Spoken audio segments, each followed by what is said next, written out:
Bienvenue et suivez-moi. J'ai le Poco F8 Ultra et je vais vous présenter le déballage, un rapide aperçu de l'appareil, de ses caractéristiques techniques, ainsi que mes impressions générales. Je vais aussi vous proposer une petite comparaison avec d'autres appareils dans des gammes de prix probablement similaires. Bref.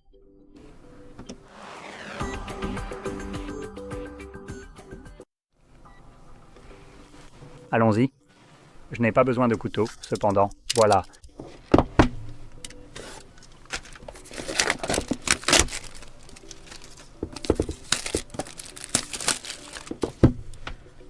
Bon, ouvrons-le. Ah, je ne me souviens jamais vraiment de quel côté se trouve le haut, ou bien lequel est le bas ici, mais en tout cas, c'est une boîte particulièrement épaisse et robuste, qui ne contient pratiquement rien d'intéressant. Donc, on a notre câble de chargement. Au passage, type A vers type C, notre étiquette d'efficacité énergétique pour apparemment 67 heures. Et ensuite, on a la coque elle-même. Et en continuant, on a notre téléphone tout en bas ici avec quelques informations écrites dessus. Un sachet au look plutôt intéressant. Au fait, c'est du caoutchouc, mais on pourrait le confondre avec du denim. Et je ne parle pas du streamer nul.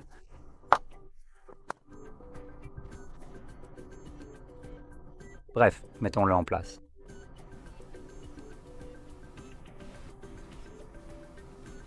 Maintenant, je veux souligner encore une chose. Le son signé Bose. J'adore comment c'est littéralement juste à côté des caméras, comme s'il y avait un lien entre eux. En général, quand on a un téléphone qui est le fruit d'une collaboration avec une marque, comme par exemple Bang & Olufsen ou autre, ce genre de truc n'est pas affiché à l'endroit le plus gênant possible. Et normalement, cet endroit serait conçu pour, je ne sais pas, Hasselblad ou d'autres appareils du même genre. C'est littéralement juste à côté des caméras, alors que, par exemple, Bang et Olufsen se trouvent généralement quelque part juste ici. Mais non, non.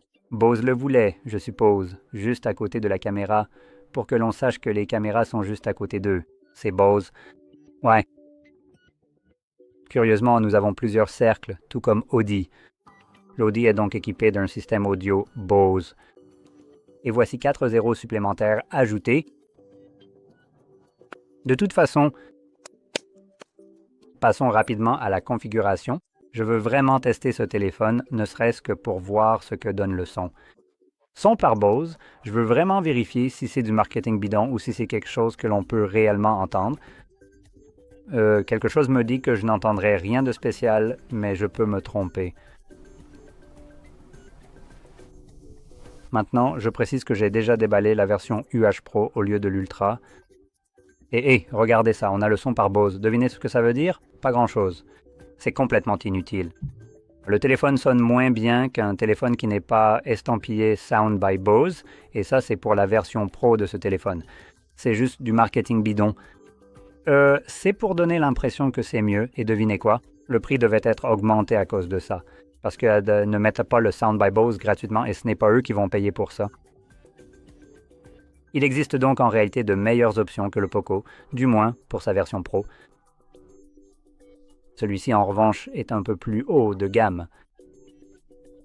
Aussi, le design du haut-parleur ici, du moins je pense que c'est un haut-parleur, semble un peu différent par rapport à la version Pro. Le fait qu'il y ait une perforation juste ici, comme si c'était aussi un haut-parleur, me laisse penser que oui, mais bon, on va bientôt terminer cette installation et je pourrai vérifier.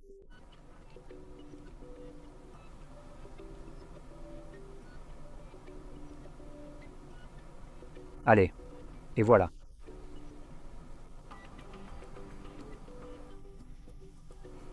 Je suis encore en train de préparer. Cool.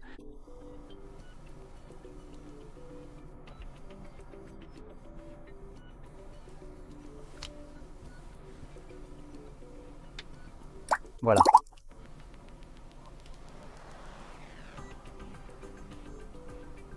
C'est quoi YouTube?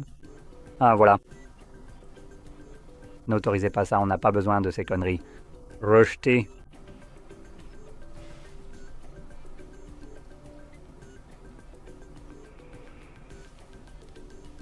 S'il vous plaît, ne le faites pas. Profitez de tarifs exclusifs sur l'application pour un séjour à prix réduit. Téléchargez gratuitement l'application Booking.com dès aujourd'hui. D'accord.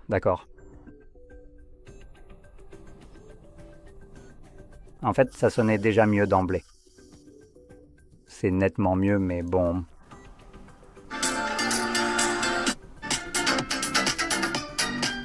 Bon, d'accord, je dois admettre que ça sonne vraiment très moyen pour le moment. Oups, attendez une petite seconde. Ok, on dirait bien que l'application YouTube vient tout juste de se fermer brusquement sans aucune raison apparente. Ah oui, c'est étrange.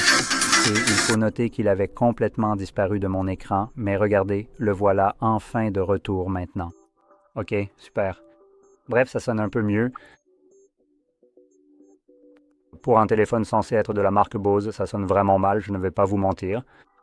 Et je ne sais pas si c'est juste mon biais, ça fait un moment que je n'ai pas entendu ça, mais j'avais un Fold 4 de Samsung et cet appareil avait vraiment un système audio impressionnant. Et quelque chose me fait penser que c'était soit meilleur, soit à peu près équivalent.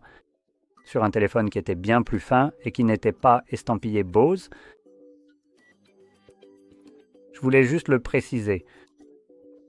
Je ne l'ai plus pour vérifier et vous faire une comparaison, mais étant donné que c'est censé être, vous savez, du son signé Bose, ça sonne plutôt comme du son signé poubelle, en fait, parce que ça ne vous donne vraiment pas le genre de basses profondes auxquelles on pourrait s'attendre, et oui, ce genre de profil sonore très attrayant qu'il propose. Donc, ça ressemble juste à un haut-parleur de téléphone amélioré, et il y a d'autres appareils avec des haut-parleurs améliorés qui sonneront mieux que ça. Et ils n'ont pas eu besoin de coller le logo Sound by Bose pour y arriver. Donc oui, je voulais juste évacuer ce point, parce que c'est littéralement quelque chose qui est sur la boîte, c'est mis en avant. Donc je voulais juste voir à quel point ça faisait une différence. Et pour le modèle Pro, ça ne change rien. Pour celui-ci, ça change un peu, mais il y a d'autres appareils qui obtiennent le même résultat sans ça. Donc sans le branding, je veux dire. Bref, parlons maintenant de l'écran. C'est quelque chose que vous allez littéralement caresser 99% du temps. Voyons donc ce que ça donne.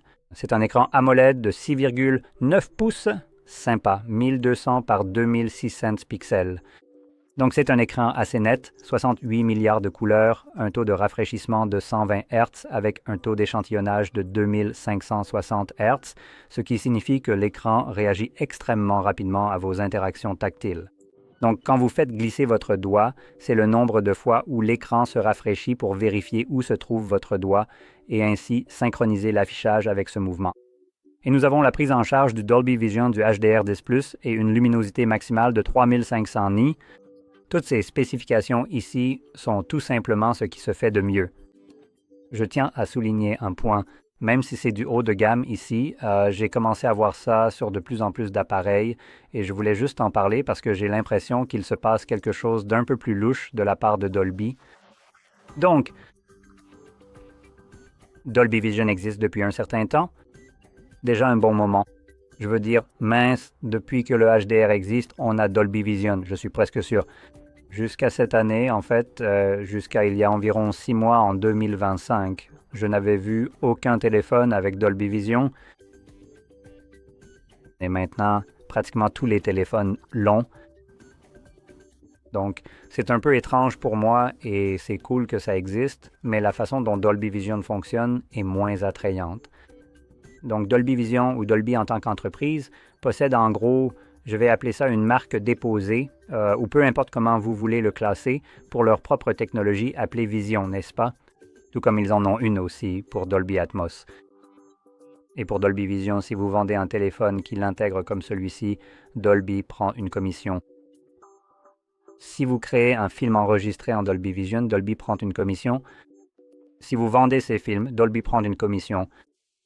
Si vous vendez des lecteurs Blu-ray pour pouvoir lire ce film que vous avez acheté, Dolby prend une commission. Là, il y a vraiment beaucoup de conneries, où à chaque étape, Dolby prend sa putain de part. Pourquoi?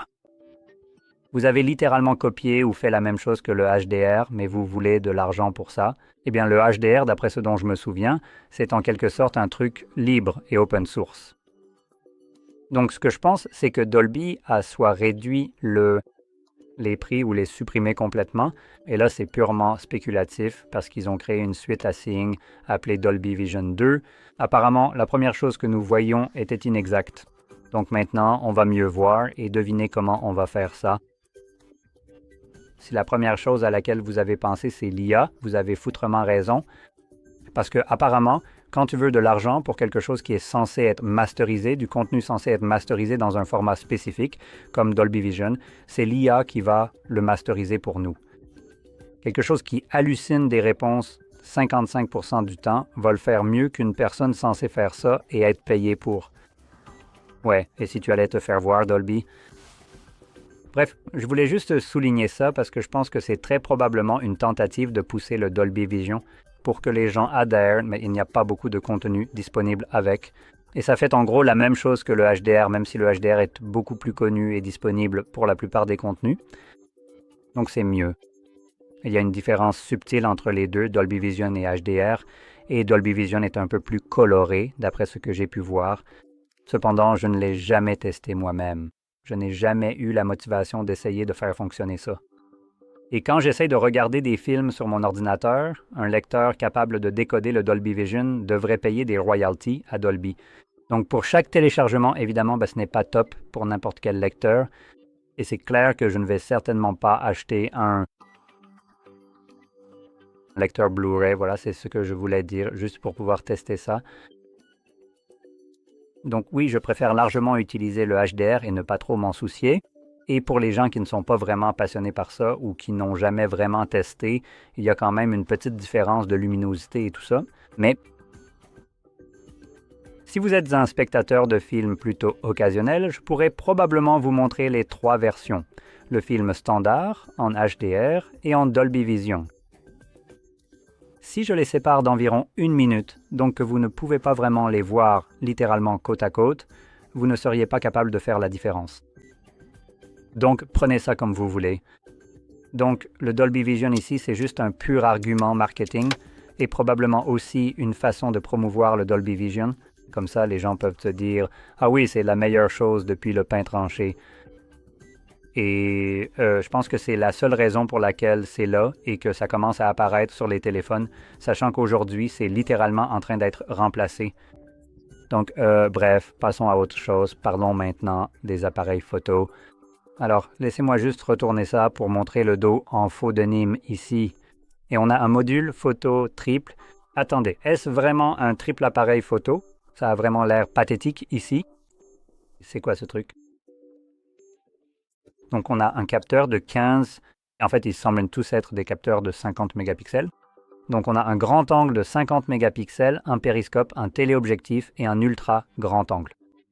Maintenant, vous pouvez enregistrer des vidéos jusqu'en 8K à 30 images par seconde et en 4K jusqu'à 60 avec du ralenti en 1080p jusqu'à 960 images par seconde, mais seulement en HDR 10+. Bon, c'était un choix, j'imagine. Enregistrement en Dolby Vision. Même si le téléphone peut le lire, j'imagine que ça, c'est un peu passé à la trappe. Bon, d'accord. Bref, passons. Allons voir l'appareil photo selfie. Et ça, c'est une perforatrice juste ici. Vous pouvez le voir. Et il abrite un capteur grand angle de 32 mégapixels capable de filmer en 4K à 30 images par seconde et en 1080p à 60 images par seconde. Encore une fois, rien de bien particulier ne se passe ici. Pour être tout à fait honnête, avec ce téléphone, il se passe au moins quelque chose de spécial.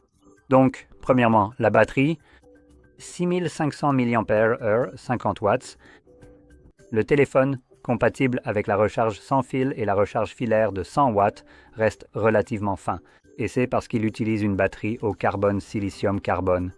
Donc cela lui permet d'avoir en gros le même type de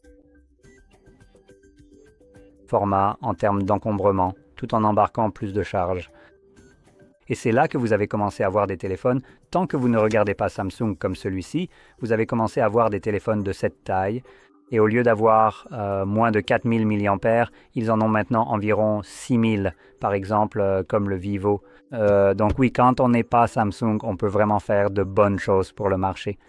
Et ici, on a 6500 mAh, ce qui signifie que votre téléphone a vraiment une bonne batterie et peut aussi se recharger très rapidement.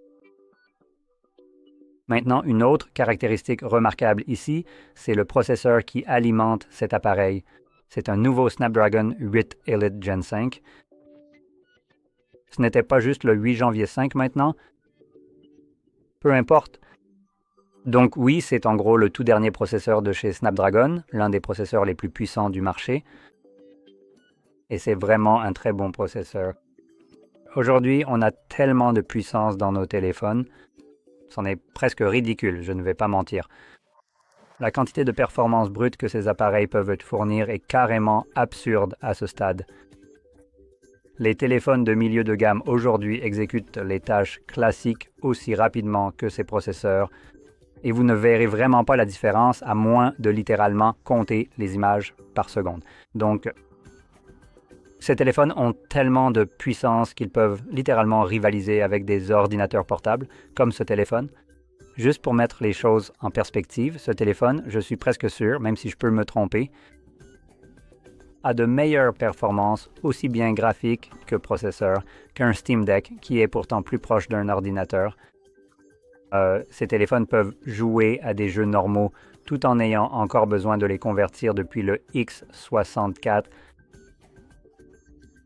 ou en gros de Windows à ARM, et ils peuvent toujours les faire tourner à des fréquences d'image normales. Ces appareils sont incroyablement rapides et cela dépasse largement le cadre de la raison. Mais c'est littéralement la seule chose qui reste aux fabricants à faire en permanence, les rendre plus rapides et essayer de les améliorer. Caméra. À mon avis, la qualité des appareils photo a commencé à se dégrader car la plupart des téléphones utilisent désormais l'IA pour améliorer leurs photos. Et je trouve ça tout simplement gênant que tout ce que vous prenez sans votre contribution soit amélioré grâce à l'IA. Vous n'avez donc pas une photo que vous avez prise vous-même, mais une image recréée par une IA pour imiter ce que vous avez pris. Je n'aime pas ça. Je souhaite que mes photos soient prises par moi-même et non retouchées par un algorithme à la con. Mais aujourd'hui, si vous voulez cela, vous devez littéralement acheter un réflexe numérique. Donc, processeur exceptionnel, bien plus performant que ce dont vous aurez jamais besoin sur un téléphone. Et autre chose, vous avez probablement beaucoup plus de données que nécessaire sur votre téléphone. La RAM est-elle ici? L'entrée de gamme de cet appareil comprend donc 256 gigaoctets de stockage et 12 gigaoctets de RAM. Franchement, ce que j'aimerais voir en entrée de gamme sur un téléphone haut de gamme, c'est un demi-téraoctet. La deuxième option, c'est 512 Go de stockage avec 16 Go de RAM. Donc Xiaomi a décidé de faire le classique tour de passe-passe habituel. Et vous avez besoin de plus de 256 Go de stockage pour enregistrer vos vidéos 8K. Oui, ça va vous coûter plus cher parce qu'on a aussi amélioré la D. RAM de 12 à 16. Et vous n'aviez déjà pas besoin de 12. Eh bien, maintenant, vous en avez 16 dont vous n'avez pas non plus besoin. Donc, oui, c'est un... Je n'aime pas ça parce que les fabricants facturent la RAM et le stockage à un prix bien plus élevé que ce qu'ils valent réellement. Donc, en gros, vous payez un supplément juste pour avoir plus de stockage. Et puis, ils ont décidé que non seulement vous devez payer un supplément pour ça, mais en plus, vous payez aussi un supplément pour la RAM qu'ils augmentent automatiquement avec le stockage. Et vous n'avez pas la possibilité d'avoir simplement un demi-téraoctet de stockage et 12 gigaoctets de RAM, ce qui aurait été vraiment génial. Mais non, donc voilà ce qu'on a maintenant. Encore une petite chose tout en bas de l'appareil, juste là où se trouve précisément notre tiroir de carte SIM. Vous pouvez constater par vous-même que c'est effectivement juste un tiroir SIM tout à fait classique. Double SIM, mais pas de slot d'extension pour carte SD. Donc, quelle que soit la capacité de stockage dont vous aurez besoin, il vaut mieux la choisir dès l'achat de ce téléphone car vous ne pourrez pas ajouter de carte SD ici. Voilà donc, en gros, toutes les spécifications de cet appareil. Il a un excellent écran, de bons appareils photo, je dirais, une bonne batterie et, de manière générale, de bons composants internes. Il s'agit essentiellement de spécifications haut de gamme ou phares. Merde, ils sont meilleurs que Samsung, c'est plutôt bien. Et le prix de cet appareil est d'environ, 630 € ou livres sterling. Je vais juste vérifier rapidement le montant en dollars pour pouvoir calculer le prix de tout ça. Oh là là là là, je suis vraiment très intéressé. Waouh, c'est tellement impressionnant.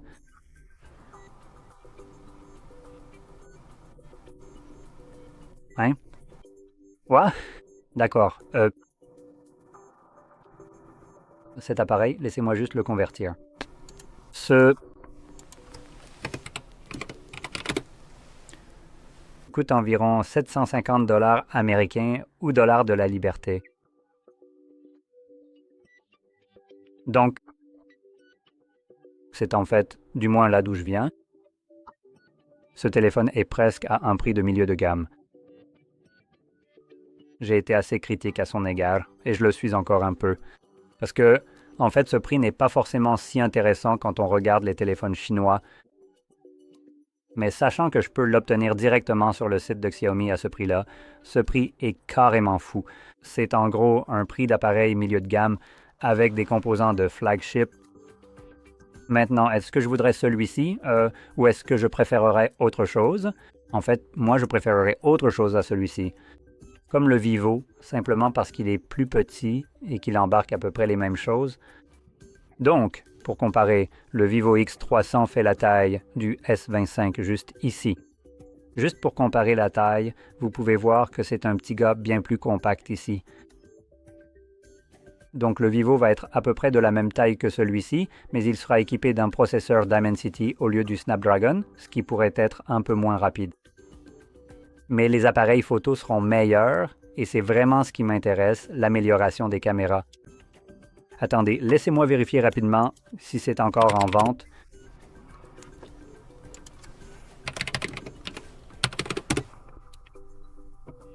Donc, combien devrais-je payer pour celui-ci? Ou est-ce qu'il n'est plus vendu? Voilà, j'imagine tout à fait que cette option est en réalité nettement préférable. Et par conséquent, c'est forcément un peu plus onéreux. J'achèterais genre...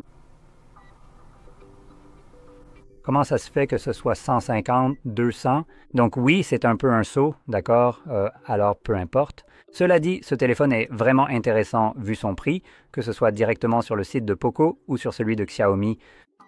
C'est un rapport qualité-prix incroyable. Putain de merde.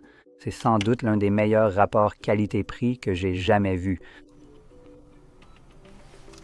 Je vais juste vérifier que c'est bien réel avant de l'acheter. Pouvez-vous m'y emmener? D'accord, le prix vient d'augmenter. Ah d'accord, ça se tient. Passé à 16,5 Teraoctets et le modèle 12256 n'est pas disponible. Déception. Mais ils le vendent en réalité à 2699 zlotys polonais, soit environ 750 dollars américains. Maintenant, le modèle d'un demi-téraoctet coûtera moins de 100 dollars de plus, donc c'est en fait une affaire en or. Putain de merde. Maintenant, ce ne serait probablement pas la couleur que je choisirais, vu le style denim qu'on retrouve ici, mais il existe une version noire de cet appareil sans ce genre de tissu bizarre ni de caoutchouc. Et c'est probablement celui que je vais examiner. Et oui, c'est vraiment un monstre d'appareil pour un prix aussi bas. Encore plus. Franchement, je ne vois rien ici qui pourrait vraiment rivaliser avec ça. Donc, dans cette gamme de prix, vous obtenez tout simplement le meilleur processeur. Si vous voulez dépenser un peu plus pour avoir plus de stockage, vous restez quand même en dessous de n'importe quel smartphone haut de gamme, tout en ayant un demi-téraoctet et 16 gigaoctets de RAM, avec un écran qui possède toutes les certifications nécessaires. Et le seul point sur lequel il pêche un peu, comme je l'ai mentionné, ce sont les appareils photo. Les caméras sont le point faible ici. Elles ne sont pas les meilleures. Elles auraient pu être bien meilleures. Par exemple, pour une centaine d'euros de plus, vous pourriez prendre le Vivo si vous le souhaitez, et là vous auriez clairement de meilleurs appareils photo, tandis que le reste serait à peu près équivalent. Mais étant donné que celui-ci est moins cher et que l'amélioration de l'appareil photo ne vous intéresse pas vraiment, eh bien celui-ci fera quand même l'affaire, juste pour vous montrer, peut-être prendre quelques photos ici et là, mais ce seront probablement les pires photos que vous verrez. Mais il devrait quand même faire un travail relativement correct pour... Juste, vous savez, bon, j'ai raté, tant pis. Je vais vous donner accès littéralement à tout ici. Cool. Est-ce que je peux déplacer cette fichue caméra? Voilà. Voici donc la performance de l'appareil photo, et c'est très net, bien exposé, pas surexposé. Regardez attentivement cet autre élément. Et voilà ce qu'il en est précisément.